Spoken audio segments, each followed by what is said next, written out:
ਵਾਹਿਗੁਰੂ ਜੀ ਕਾ ਖਾਲਸਾ ਵਾਹਿਗੁਰੂ ਜੀ ਕੀ ਫਤਿਹ।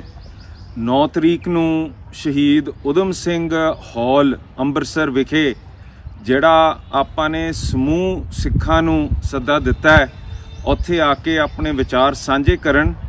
ਉਹਦੇ ਮੁੱਦੇ ਆਪ ਜੀ ਨਾਲ ਥੋੜ੍ਹੇ ਬਹੁਤ ਸਪਸ਼ਟ ਕਰਨਾ ਚਾਹੁੰਦੇ ਹਾਂ। ਜਿਹੜੀ ਜਮਹੂਰੀਅਤ ਹੈ ਉਹ ਵਾਰ-ਵਾਰ ਲੋਕਾਂ ਦੀ ਮਤ ਲੈ ਕੇ ਆਪਣੇ ਜਿਹੜਾ ਪ੍ਰਬੰਧ ਹੈ ਉਹਨੂੰ ਦੇਖਦੀ ਹੈ, ਉਹਨੂੰ ਜਥੇਦਾਰ ਨਿਯੁਕਤ ਕਰਦੀ ਹੈ। ਉਸ ਦੀ ਕਾਰਜਕਾਰੀ ਵਾਸਤੇ ਜਮਹੂਰੀਅਤ ਰਾਹੀਂ ਅਸੀਂ ਚੁਣ ਕੇ ਆਪਣੇ ਨੁਮਾਇੰਦੇ ਭੇਜਦੇ ਹਾਂ।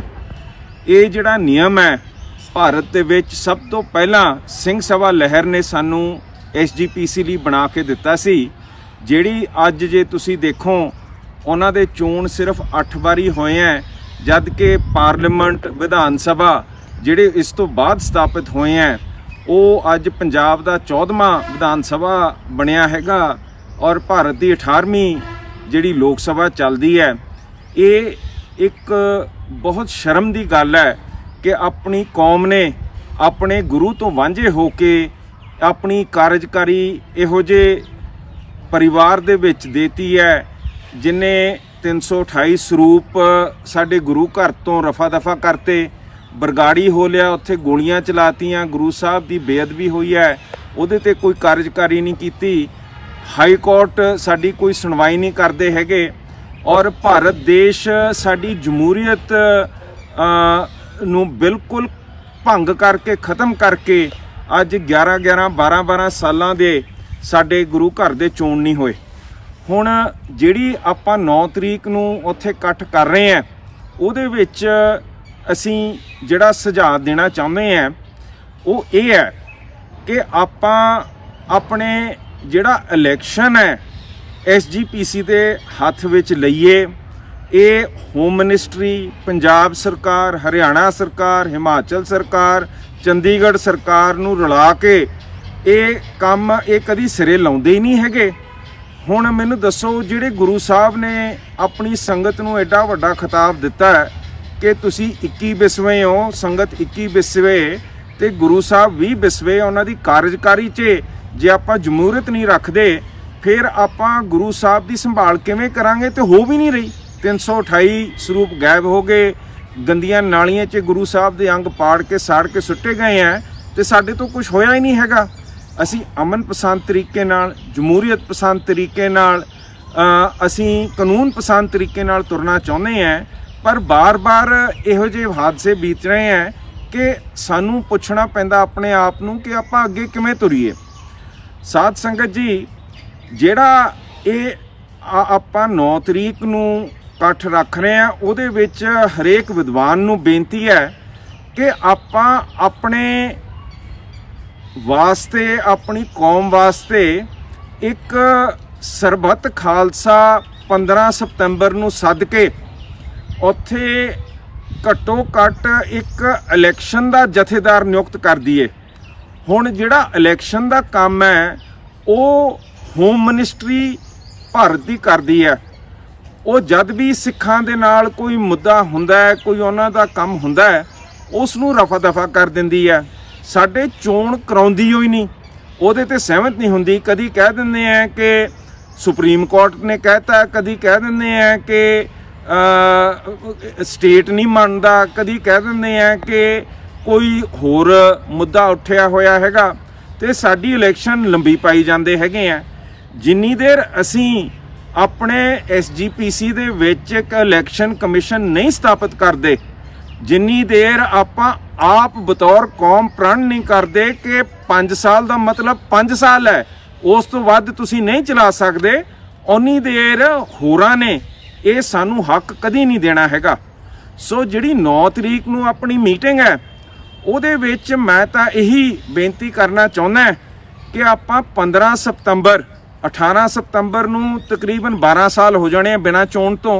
15 ਸਤੰਬਰ ਜਿਹੜਾ ਵਰਲਡ ਡੈਮੋਕ੍ਰੇਸੀ ਡੇ ਹੈ, ਜਿੱਥੇ ਆਪਾਂ ਨੇ ਯੂਨਾਈਟਿਡ ਨੇਸ਼ਨਸ ਦੇ ਸਾਹਮਣੇ ਵੀ ਮੁਜ਼ਾਹਰੇ ਕਰਨੇ ਆ, ਯੂਰਪ 'ਚ ਵੀ ਕਰਨੇ ਆ, ਹੋਰ ਬਾਹਰਲੇ ਦੇਸ਼ਾਂ 'ਚ ਵੀ ਕਰਨੇ ਆ ਫॉर ਡੈਮੋਕ੍ਰੇਸੀ ਨਾਓ।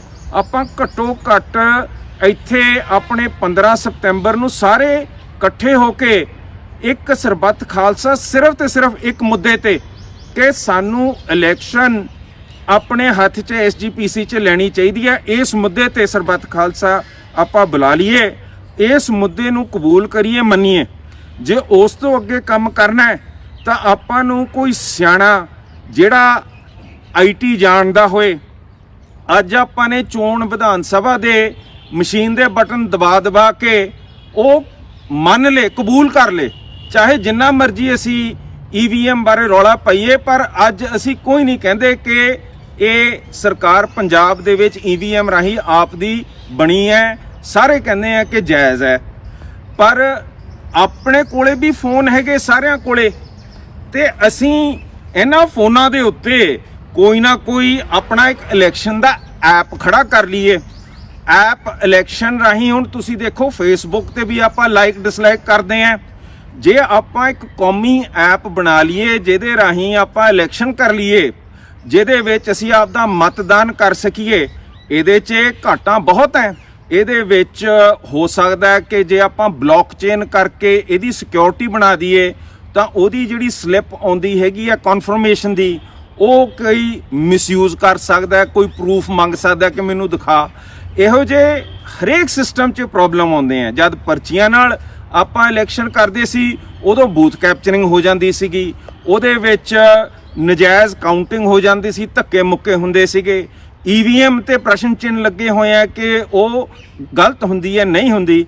ਪਰ ਜੇ ਆਪਾਂ ਇੱਕ ਸਸਤੀ ਜੀ ਐਪ ਜਿਹਦੇ ਵਿੱਚ ਹਰੇਕ ਸਿੱਖ ਵੋਟ ਕਰ ਸਕੇ, ਹੁਣ ਇਹਦੇ ਉੱਤੇ ਵੀ ਬਹੁਤ ਪ੍ਰਸ਼ਨ ਹੈਗੇ ਆ ਕਿ ਸਿੱਖ ਕੌਣ ਹੈ, ਕਿਸ ਰੂਪ ਦਾ ਹੈਗਾ, ਕੇਸਾਧਾਰੀ ਪੂਰਨ, ਕੇਸਾਧਾਰੀ ਦਾੜੀ ਕੱਟੀ ਵਾਲਾ, ਕੇਸਾਧਾਰੀ ਬਿਨਾਂ ਕੇਸਾਂ ਤੋਂ ਗੁਰੂ ਨਾਨਕ ਨਾਮ ਲੇਵਾ। ਇਹ ਵੀ ਸਾਡੇ ਸਾਹਮਣੇ ਮੁੱਦੇ ਖੜੇ ਹੁੰਦੇ ਆ। ਇਹ ਵੀ ਆਪਾਂ ਵਿਚਾਰ ਕਰਕੇ ਦੇਖ ਲਈਏ ਕਿ ਕਿਵੇਂ ਆਪਾਂ ਇਹਨੂੰ ਆਪਣੇ ਐਪ ਨੂੰ ਬਣਾ ਕੇ ਕਿਵੇਂ ਤੋਰਨਾ। ਕੀ ਪਤਾ ਆਪਾਂ ਫੈਸਲਾ ਕਰ ਲਈਏ ਕਿ ਅਸੀਂ 5 ਪਿਆਰੇ ਹਰੇਕ ਜ਼ਿਲ੍ਹੇ 'ਚ ਨਿਯੁਕਤ ਕਰਕੇ ਉਹਨਾਂ ਦੇ ਰਾਹੀਂ ਜਿਹੜੇ 5 ਬੰਦੇ ਇੰਟਰੋਡਿਊਸ ਕਰਦੇ ਆ ਉਹ ਆਪਣੇ ਹੋਰ ਅੱਗੇ 5 ਕਰ ਸਕਦੇ ਆ। ਇਦਾਂ ਕਰਕੇ ਅਸੀਂ ਆਪਣੇ ਸਿੱਖਾਂ ਨੂੰ ਇਸ ਐਪ ਨਾਲ ਜੋੜ ਕੇ ਆਪਾਂ ਆਪਣਾ ਇੱਕ ਜਮਹੂਰੀਅਤ ਢਾਂਚਾ ਆਨਲਾਈਨ ਬਣਾ ਲਈਏ। ਇਹ ਜਮਹੂਰੀਅਤ ਢਾਂਚੇ ਬਣੇ ਨਾਲ ਫਿਰ ਸਾਨੂੰ ਫਾਇਦੇ ਕੀ ਹੈ? ਘੱਟੋ ਘੱਟ ਆਪਣੀ ਜਿਹੜੀ ਕੌਮੀ ਆਵਾਜ਼ ਹੈ ਉਹ ਕਿਸੇ ਲਿਫਾਫੇ ਦੇ ਵਿੱਚ ਤਾਂ ਨਹੀਂ ਨਾ ਬੰਦ ਹੋ ਜੂਗੀ, ਉਹ ਆਪਾਂ ਆਪਣੇ ਮੁੱਦੇ ਰੱਖ ਸਕਦੇ ਹਾਂ। ਹੁਣ ਡੈਮੋਕ੍ਰੇਸੀ ਦੇ ਬਹੁਤ ਰੂਪ ਹੈ। ਜਿਹੜਾ ਕੈਲੀਫੋਰਨੀਆ ਸਟੇਟ ਹੈ ਉਹਨੇ ਇੱਕ ਡਾਇਰੈਕਟ ਰੈਫਰੈਂਡਮ, ਡਾਇਰੈਕਟ ਆਪਣੇ ਜਿਹੜੇ ਮਤੇ ਹੈ, ਉਹ ਕੋਈ ਵੀ ਕੈਲੀਫੋਰਨੀਆ ਦਾ ਰਹਿਣ ਵਾਲਾ ਉਹ ਸਿਗਨੇਚਰ ਕਲੈਕਟ ਕਰਕੇ, ਮੇਰਾ ਖਿਆਲ ਕੋਈ ਲੱਖ ਸਿਗਨੇਚਰ ਕਲੈਕਟ ਕਰਕੇ ਜਾਂ 10,000 ਕਲੈਕਟ ਕਰਕੇ ਉਹ ਆਪਣੇ ਹਾਊਸ ਦੇ ਵਿੱਚ ਮਤਾ ਐਜ਼ ਅ ਲਾਅ ਪਾਸ ਕਰਾਉਣ ਦੀ ਸ਼ਮਤਾ ਰੱਖਦਾ। ਉਹ ਡਾਇਰੈਕਟ ਡੈਮੋਕ੍ਰੇਸੀ ਹੋ ਜਾਂਦੀ ਹੈ। ਜਿਹੜੇ ਵੀ ਮੁੱਦੇ ਸਾਡੇ ਕੌਮ ਨੇ ਹੈ, ਅਸੀਂ SGPC ਦਾ ਹਾਊਸ ਜਿੱਤ ਕੇ ਇਹ ਜਿਹੜਾ ਡੈਮੋਕ੍ਰੈਟਿਕ ਢਾਂਚਾ ਅਸੀਂ ਸੈਟਅਪ ਕਰਦੇ ਹਾਂ ਉਹਦੇ ਵਿੱਚ ਮਤਿਆਂ ਦੇ ਰੂਪ 'ਚ ਆਪਾਂ ਅੱਗੇ ਪਾ ਲਾਂਗੇ। ਇਹ ਜਿਹੜਾ ਆਪਾਂ ਸਿਸਟਮ ਖੜਾ ਕਰਾਂਗੇ, ਘੱਟੋ ਘੱਟ ਸਰਕਾਰ ਸਾਡੀ ਆਵਾਜ਼ ਤਾਂ ਨਹੀਂ ਨਾ ਠੱਪ ਕਰ ਸਕਦੀ, ਸਾਨੂੰ ਬੰਦ ਤਾਂ ਨਹੀਂ ਨਾ ਕਰ ਸਕਦੀ। ਅਸੀਂ ਇੱਕ ਮਤ ਹੋ ਕੇ ਆਪਾਂ ਰੱਖ ਸਕਦੇ ਹਾਂ ਕਿ ਕਿਹੋ ਜਿਹੇ ਮੁੱਦੇ ਆਪਾਂ ਪਾ ਸਕਦੇ ਹਾਂ, ਕਿਹੋ ਜਿਹੀ ਆਪਾਂ ਉੱਥੇ ਮਤਦਾਨ ਕਰਕੇ ਕਿਹੜਾ ਅਸੀਂ ਮੁੱਦਾ ਚੱਕ ਕੇ ਆਪਾਂ ਹਾਊਸ ਤੋਂ ਪਾਸ ਕਰਾ ਸਕਦੇ ਹਾਂ। ਡਾਇਰੈਕਟ ਡੈਮੋਕ੍ਰੇਸੀ, ਟੈਕਨੋਲੋਜੀ, ਇਹ ਸਾਰੇ ਮਿਲ ਕੇ ਸਾਨੂੰ ਸਿੱਖੀ ਦਾ ਇੱਕ ਨਵਾਂ ਰੂਪ ਬਹੁਤ ਚੰਗਾ ਅਸੀਂ ਬਣਾ ਸਕਦੇ ਹੈਗੇ ਆ। ਇਹਦੇ ਵਿੱਚ ਅਸੀਂ ਕਿਸੇ ਨੂੰ ਨਹੀਂ ਚੈਲੰਜ ਕਰਦੇ। ਅਸੀਂ ਕਹਿੰਦੇ ਨਹੀਂ ਕਿ ਅਸੀਂ ਕੋਈ ਅਕਾਲ ਤਖਤ ਸਾਹਿਬ ਦੇ ਜਥੇਦਾਰ ਨਵੇਂ ਨਿਯੁਕਤ ਕਰਨੇ ਆ ਸਰਬੱਤ ਖਾਲਸਾ 'ਚ। ਅਸੀਂ ਨਹੀਂ ਕਹਿੰਦੇ ਕਿ ਅਸੀਂ ਕਿਸੇ ਹੋਰ ਦੀ ਕੋਈ ਚੈਲੰਜ ਕਰਨੀ ਹੈ। ਬਸ ਆਪਾਂ ਐਂ ਰੱਖਦੇ ਹਾਂ ਕਿ ਅਸੀਂ ਆਪਣਾ ਮਤਦਾਨ ਐਪ ਰਾਹੀਂ ਆਪਣੇ ਕੌਮ ਦੇ ਮਸਲੇ ਉਹਦੇ ਰਾਹੀਂ ਅਸੀਂ ਮੂਰੇ ਰੱਖਾਂਗੇ, ਤੇ ਜਿੱਦਣ SGPC ਦੇ ਵਿੱਚ ਆਪਣੀ ਬਹੁਮਤ ਹੋ ਜਾਂਦੀ ਹੈ ਇਸ ਐਪ ਨੂੰ SGPC ਦਾ ਹਿੱਸਾ ਬਣਾ ਦਾਂਗੇ। ਫਿਰ ਕੋਈ ਵੀ ਸੰਗਤ ਕਿਸੇ ਵੀ ਮੁੱਦੇ ਦੇ ਉੱਤੇ ਆਪਣੇ ਹਮਖਿਆਲੀਆਂ ਨੂੰ ਜੋੜ ਕੇ ਉਹ ਮੁੱਦਾ ਹਾਊਸ ਦੇ ਸਾਹਮਣੇ ਰੱਖ ਸਕਦੀ ਹੈਗੀ ਹੈ। ਉਹਦੇ ਉੱਤੇ ਹਾਊਸ ਦੇ ਫੈਸਲੇ ਹੋ ਸਕਦੇ ਆ, ਉਹਦੇ ਉੱਤੇ ਜਥੇਦਾਰਾਂ ਦੇ ਫੈਸਲੇ ਹੋ ਸਕਦੇ ਹੈਗੇ ਆ। ਪਰ ਘੱਟੋ ਘੱਟ ਸੰਗਤ ਤਾਂ ਆਪਣੇ ਗੁਰੂ ਨਾਲ ਜੁੜੂਗੀ ਨਾ। ਸੋ ਮੈਂ ਤੁਹਾਨੂੰ ਬੇਨਤੀ ਕਰਨਾ ਚਾਹੁੰਦਾ ਹਾਂ ਕਿ ਮੈਂ ਕੋਈ IT ਵਾਲਾ ਬੰਦਾ ਨਹੀਂ ਹੈਗਾ। ਮੈਨੂੰ ਮਾੜਾ ਮੋਟਾ ਗਿਆਨ ਡੈਮੋਕ੍ਰੈਟਿਕ ਸਿਸਟਮਸ ਦਾ ਹੈਗਾ ਕਿ ਕਿਵੇਂ VOTING ਹੋ ਸਕਦੀ ਹੈ, ਮਾਈਨੋਰਿਟੀ ਰਾਈਟਸ ਕੀ ਹੁੰਦੇ ਆ, ਮੈਜੋਰਿਟੀ ਕੀ ਧੱਕੇ ਕਰਦੀ ਹੈ, ਡਿਵੀਜ਼ਨ ਆਫ ਪਾਵਰ ਕਿਵੇਂ ਹੁੰਦੀ ਹੈ। ਇਹ ਸਾਰੀਆਂ ਚੀਜ਼ਾਂ ਆਪਾਂ ਸੋਚ ਕੇ ਆਪਾਂ ਇੱਕ ਆਪਣਾ ਹਾਊਸ ਤਾਂ ਇਨ ਆਰਡਰ ਕਰੀਏ। ਕਿੰਨੀ ਦੇਰ ਅਸੀਂ ਤਰਲੇ ਮਿੰਨਤਾਂ ਹਾਈ ਕੋਰਟ ਦੇ, ਹੋਮ ਮਿਨਿਸਟਰੀ ਦੇ, BJP ਨੂੰ ਮੱਥੇ ਟੇਕੋ, ਉਹਨਾਂ ਤੋਂ ਮੰਗਾਂ ਕਰੋ। ਹੁਣ ਭਗਵੰਤ ਮਾਨ ਦੇ ਪੈਰ ਫੜ ਕੇ ਕਹੋ ਕਿ ਵੀ ਇਲੈਕਸ਼ਨ ਸਾਡੇ ਕਰਾ ਦੇ, ਉਧਰ ਜਾ ਕੇ ਆ ਜਿਹੜਾ ਖੱਚਰ ਹਰਿਆਣੇ ਵਾਲਾ ਉਹਦੇ ਪੈਰਾਂ 'ਚ ਅਸੀਂ ਲੱਗ ਕੇ ਕਹੀਏ ਕਿ ਭਾਈ ਸਾਡੇ ਗੁਰੂ ਘਰ ਦੇ ਚੋਣ ਕਰਾ ਦੇ। ਹਿਮਾਚਲ 'ਚ ਜਾ ਕੇ ਅਸੀਂ ਮੱਥੇ ਟੇਕੀਏ ਕਿ ਭਾਈ ਸਾਡੇ ਗੁਰੂ ਘਰ ਦੇ ਚੋਣ ਕਰਾ ਦੇ। ਯਾਰ ਅੱਜ ਸਾਡੇ ਕੋਲੇ ਟੈਕਨੋਲੋਜੀ ਹੈਗੀ ਹੈ, ਸਾਡੇ ਇੰਨੇ ਪੜ੍ਹੇ ਲਿਖੇ ਸਿੱਖ ਹੈ, ਕਈ ਵੀਰਾਂ ਨੂੰ ਆਪਾਂ ਇਕੱਠਾ ਕਰਕੇ ਇੱਕ ਵਧੀਆ ਜਿਹਾ ਫੂਲ ਪ੍ਰੂਫ ਇੱਕ ਸਿਕਿਉਰ ਐਪ ਬਣਾ ਕੇ ਆਪਣੇ ਸਿੱਖਾਂ ਦਾ ਮਤਦਾਨ ਆਪਣੇ ਗੁਰੂ ਨਾਲ ਜੋੜਨਾ ਸ਼ੁਰੂ ਕਰੀਏ। ਕਿਉਂ ਵਾਂਝੇ ਰਹਿੰਦੇ ਆ ਇਸ ਤੋਂ? ਇਹ ਮੇਰੀ ਤੁਹਾਨੂੰ ਅਪੀਲ ਹੈ, ਬੇਨਤੀ ਹੈ। ਜ਼ਰੂਰ ਤੁਸੀਂ 9 ਤਰੀਕ ਨੂੰ ਆ ਕੇ ਕੋਈ IT ਵਾਲੇ ਬੰਦੇ ਆਉਣ, ਕੋਈ ਪੋਲੀਟੀਕਲ ਸਾਇੰਸ ਵਾਲੇ ਬੰਦੇ ਆਉਣ, ਆਪਾਂ ਬੈਠ ਕੇ ਵਿਚਾਰ ਕਰਕੇ ਇਹਦਾ ਕੋਈ ਢਾਂਚਾ ਬਣਾਈਏ। ਕੋਈ ਢਾਂਚਾ ਬਣਾ ਕੇ ਫਿਰ ਆਪਾਂ 15 ਤਰੀਕ ਨੂੰ ਵਰਲਡ ਡੈਮੋਕ੍ਰੇਸੀ ਡੇ ਜਿਹੜਾ UN ਮਨਾਉਂਦਾ ਹੈ, ਉਹਦੇ ਉੱਤੇ ਆਪਾਂ ਇਕੱਠ ਕਰਕੇ ਹਰਿਮੰਦਰ ਸਾਹਿਬ ਤੇ ਐਲਾਨ ਕਰ ਦਈਏ ਜੀ ਕਿ ਆਪਾਂ ਐਪ ਆਹ ਰੂਪ 'ਚ ਅਸੀਂ ਕੱਢਿਆ। ਉਹਦੇ ਵਿੱਚ ਆਪਾਂ ਸਿੱਖਾਂ ਨੂੰ ਜੋੜੀਏ, ਉਹਦੇ ਰਾਹੀਂ ਆਪਦੀਆਂ ਕਮੇਟੀਆਂ ਤਿਆਰ ਕਰ ਲਈਏ, ਉਹਦੇ ਰਾਹੀਂ ਅਸੀਂ ਆਪਣੀ ਘੱਟੋ ਘੱਟ ਸਿੱਖ ਜਗਤ ਦੀ ਮਤ ਨੂੰ ਜੋੜ ਕੇ ਆਪਾਂ ਗੱਲ ਕਰਨ ਜੋਗੇ ਤਾਂ ਹੋਈਏ ਨਾ। ਅੱਜ ਤਾਂ ਸਾਰਾ ਕੁਝ ਹੀ ਲਿਫਾਫਿਆਂ 'ਚੋਂ ਨਿਕਲ ਰਿਹਾ।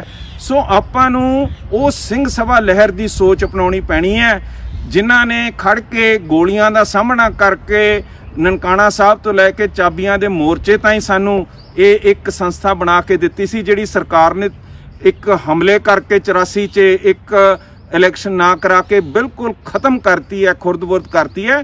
ਪਰ ਆਪਾਂ ਸਿੱਖੀ ਤਾਂ ਨਾ ਮਰਨ ਦਈਏ, ਸਾਡੇ ਕੋਲੇ ਹੋਰ ਰਾਹ ਹੈਗੇ ਆ। ਆਪਾਂ ਪਹਿਲਾਂ ਵੀ ਗੁਰਲਾ ਰਾਹੀਂ ਆਪਾਂ ਆਪਣਾ ਕੰਮ ਕੀਤਾ ਹੈਗਾ। ਆਪਾਂ ਆਪਣੇ ਨੂੰ ਇੱਕ ਮਤ ਹੋ ਕੇ ਇੱਕ ਢਾਂਚਾ ਬਣਾ ਕੇ ਦਈਏ, ਇੱਕ ਹਾਊਸ ਬਣਾ ਕੇ ਦਈਏ।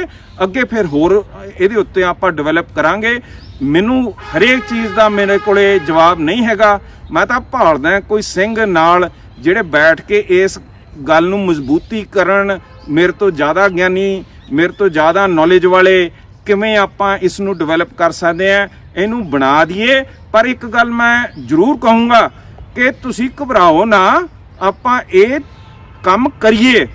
ਦੇਖੋ ਬਹੁਤ ਸਾਰੀਆਂ ਘਾਟਾਂ ਹੋ ਸਕਦੀਆਂ, ਪਰ ਜਦ ਆਪਾਂ ਵਾਰ-ਵਾਰ ਆਪਣੀ ਵੋਟ ਪਾਉਣ ਲੱਗ ਪਏ ਐਪ ਰਾਹੀਂ, ਉਹ ਢਾਂਚਾ ਮਜ਼ਬੂਤ ਹੁੰਦਾ ਜਾਊਗਾ। ਉਹਨੂੰ ਆਪਾਂ ਅੱਗੇ ਡਿਵੈਲਪ ਕਰੀ ਜਾਵਾਂਗੇ। ਆਪਾਂ ਹਜੇ ਸਿਰਫ ਮੁੱਦਿਆਂ ਤੇ ਮਤਿਆਂ ਦੇ ਉੱਤੇ ਕੰਮ ਕਰਾਂਗੇ। ਅਸੀਂ ਕੋਈ ਜਥੇਦਾਰ ਨਹੀਂ ਲਾਣੇ, ਕੋਈ ਪੈਰਲਲ ਬੋਡੀ ਨਹੀਂ ਖੜੀ ਕਰਨੀ। ਅਸੀਂ ਆਪਣੇ ਜਿਹੜੇ ਸਵਾਲ ਕੌਮ ਦੇ ਉਹਦੇ ਉੱਤੇ ਪਾਈ ਜਾਣੇ ਹੈਗੇ ਆ। ਸਰਕਾਰਾਂ ਨੇ ਜਿਹੜਾ ਸਾਨੂੰ ਵੰਡਿਆ ਹੋਇਆ, ਇਹਨੂੰ ਪਰਾਂ ਕਰਕੇ ਆਪਾਂ ਇਕਜੁੱਟ ਹੋਈਏ। ਵਾਹਿਗੁਰੂ ਜੀ ਕਾ ਖਾਲਸਾ, ਵਾਹਿਗੁਰੂ ਜੀ ਕੀ ਫਤਿਹ।